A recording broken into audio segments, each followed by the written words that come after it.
paano mag-apply sa abroad. Okay, bibigyan ko kayo ng tips o halimbawa para kayo ay magabayan sa pag-apply sa abroad. Ang una nyong gagawin ay i-check nyo sa workabroad.ph kung ano ang mga bansa na hiring o yung mga bakante na pwede nyo ma-applyan. Kung ano yung qualification at requirements, i-check nyo rin doon sa mga agency na makikita nyo sa workabroad.ph. Maraming bansa na hiring ngayon. Gusto nyo sa Asia, America, Europe, Middle East, marami. Pipili lang kayo, okay? Tapos mag-sign in kayo sa workabroad.ph. Gagawa kayo ng inyong account o yung tinatawag na resume. So lahat ng inyong details, personal info at iba pa ay inyong ilalagay doon. Hindi nyo na kailangan pumunta sa mga agency dahil ang agency mismo ang kusang maghahanap ng mga kailangan nilang mga magtatrabaho kung qualified kayo. Okay? Tandaan nyo lang yung workabroad.ph. Okay? Pangalawa, kayo ay pumunta sa website ng DMW. DMW para i-check ninyo kung ano yung mga legit agency na nakita nyo sa workabroad.ph para i-check ninyo kung ito ba ay valid pa yung kanilang license at kung sila ba ay lisensyado na mag-hire ng mga empleyado para magtrabaho sa abroad at kung ano pa yung mga iba pang patakaran. Tapos pangatlo, pupunta kayo sa Payos. Mag-sign up kayo para sa pre-employment orientation seminar. Kailangan nyo rin yun. Okay? Tapos, bago kayo makapunta sa Payos, kailangan nyo muna ng e-registration. Mag-sign up din kayo doon sa e-registration. So, yun, yung apat na yun, ang basic na kailangan pag mag-a-apply kayo sa abroad through online. Kailangan nyo munang i-check sa workabroad.ph, DMW, e-registration, at Payos online. Ihanda nyo rin yung inyong mga requirements katulad ng passport at saka yung NBI. Mahalaga yung mga documents nyo na yan, saka yung mga certificate of employment. Importante yan. At higit sa lahat, lagi nyong bisitahin yung Facebook page ng mga agency na nakikita nyong hiring. Kasi pwedeng updated sila from time to time para sa mga bagong job hiring nila. Para sa ganon, hindi kayo mahihirapan. At kung ano yung address, yun ang importante doon. At higit sa lahat, ihanda ang inyong mga sarili sa interview at siyempre sa medical. Yan ang pinaka-importante para makapasa at makapagtrabaho sa abroad. Okay, good luck sa lahat. Sana ay nakatulong ang video na ito at sana ay patuloy kayong tumingin sa mga opportunity na gusto ninyong mangyari sa buhay nyo dahil sayang yung pagkakataon. Okay?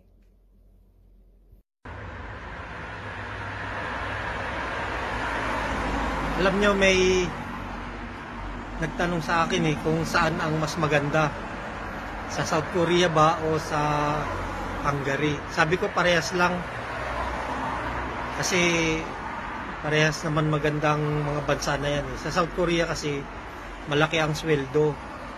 Kaya siyempre sabi nung iba mas maganda roon. Pero ang trabaho doon ay 3D. Ibig sabihin, danger, difficult, tsaka death, sabi nga nila. Pero mali naman yata yung interpretasyon na yun. Dito naman sa Hungary, magaan lang yung trabaho pero maliit lang yung sweldo. Pero parehas naman din maganda. Parehas din mataas ang cost of living. Tsaka mababait din naman yung mga tao dito. Depende rin naman sa mga pakikisama yan eh. Tsaka ang maganda dyan, kung halimbawa na maintindihan mo na yung mga lingwahe nila, mga sinasabi, hindi ka mahihirapan. Kaya ganun sa Korea kasi kailangan mag-aral pa ng lingwahe nila. Hindi katulad dito sa Hungary, hindi kami obligado na mag-aral. Pero dapat mag-aral kami ng lingwahe nila kasi importante doon yung magkakaintindihan. Okay, parehas lang naman na magandang bansa yan. Kahit na anong sabihin nila, okay lang. Sweldo maliit, sweldo malaki, nasa tao lang yan eh. Kasi marami naman yung minsan malaki nga yung sweldo, hindi naman marunong magtabi ng pinaghirapan, di ba? Wala din. Maliit yung sweldo, kaya nakakapagtabi, nakakaipon, okay lang. Diba? Ganyan lang ang buhay OFW. Kaya sabi ko nga, masarap na mahirap, tsaka masaya na malungkot. Buhay OFW, yan. Laban lang. Okay, ang payo ko lang sa mga kapwa ko OFW habang tayo o kayo ay malakas pa, bata pa, kaya nyo pang magtrabaho ng matagal sa ibang bansa, katulad ngayon, nandito tayo sa Hungary. Kasi ang OFW, hindi naman habang buhay yan eh. Kaya pilitin nyo makapag-invest ng mga property. Mas maganda yung investment na lupain kaysa sa mga sasakyan. Kasi ang mga lupain, habang tumatagal ay lumalaki yung halaga o value, pero yung mga sasakyan nagkakaroon ito ng liabilities nyo pa pagdating ng panahon kasi mababa na yung presyo niya, tsaka sa mataas ang bilihin ng mga diesel ngayon. Kaya mas maganda ang investment ay yung real estate property. Yan ang advice ko lang sa inyo. At tsaka pagbutihan nyo lang yung pagtatrabaho sa ibang bansa kasi hindi naman habang panahon nandito tayo eh. O katulad ko, diba? Baka ilang araw na lang malapit na rin umuwi. Pag uwi sa Pilipinas wala nang pupuntahan kasi may edad na. Okay? Kaya good luck na lang sa inyo kaysa kayo ay mag-run away. Sikapin nyo rin na makaipon ng pera kung kaya nyo naman na wala kayong ibang sinusuportahan, sarili nyo lang. Huwag yung puro luho, huwag yung puro forma na pag may gustong bilihin, ay bili agad. Kasi hindi maganda yung ganun. Ipunin nyo na lang yung pera nyo kaysa yung kung ano-ano yung mga binibili nyo dahil pagdating ng panahon, katulad yan, halimbawa, nagkaroon ng emergency, may sakit, at least meron kang madudukot kaysa mangutang ka, di ba? Kaya yun ang payo ko sa inyo, pagbutihan nyo lang at huwag nyo kalimutan kung saan kayo nag-umpisa, kung saan kayo nagsimula. Para sa ganoon maging positive kayo sa inyong mga ginagawa at saka iniisip. At higit sa lahat, yung mga bagay na hindi makakatulong sa inyo ng maganda, iwasan nyo na lang. Katulad nung mga nabanggit ko na sa aking mga dating mga vlogs. Okay? So, good luck sa lahat at sana ay makaraos tayo na maayos dito sa abroad o kahit sa bansa man. Alam mo ang pinagkaibahan ng mga nagtatrabaho sa Hungary at saka sa South Korea. base sa aking mga naranasan.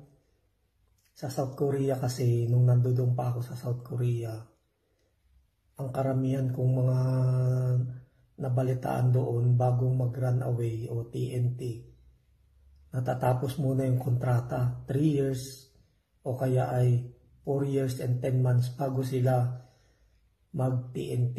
Inaayos muna nila yung kanilang mga benefits para kung sakali na sila ay mahuli, at least naayos nila yung kanilang benefits. Ganun doon.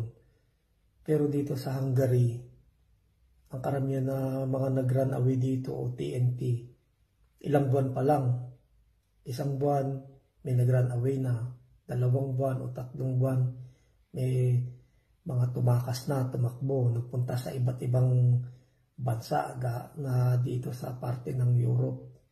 Kaya ganun talaga, hindi natin sila masisi.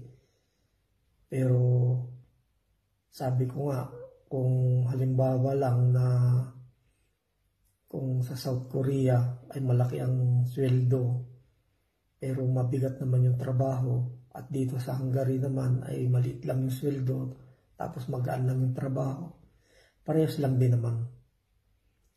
Kasi parehas din naman maganda yung mga bansa na ito eh.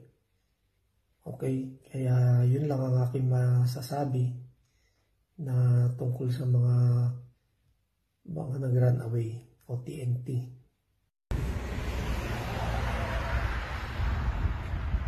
Hello, kumusta kayong lahat? Okay. Buhay ng isang OFW ay punong-puno ng pagtitiis, tiyaga at pagsisikap, at marami pang iba.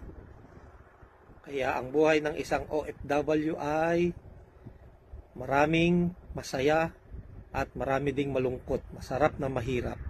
Laban lang, OFW, Pinoy OFW, kahit saang bansa, laban lang para sa ekonomiya. Bakit maraming OFW ang umuuwi ng walang pera o walang naipon? Okay? Meron akong 7 dahilan kung bakit umuuwi ang isang OFW na walang naipong pera. Okay, babasahin ko na lang. Number 1, cost of living. Mataas yung cost of living sa bansa na kanyang napuntahan. Sobrang padala ng pera, overspending, no emergency fund, no financial goals, luho style, ito yung needs versus wants. Tapos, panghuli, mali na mindset sa pag-iipon o yung walang alam paano mag-ipon. Okay? So, tapos na yung 1 minuto. Good luck sa lahat.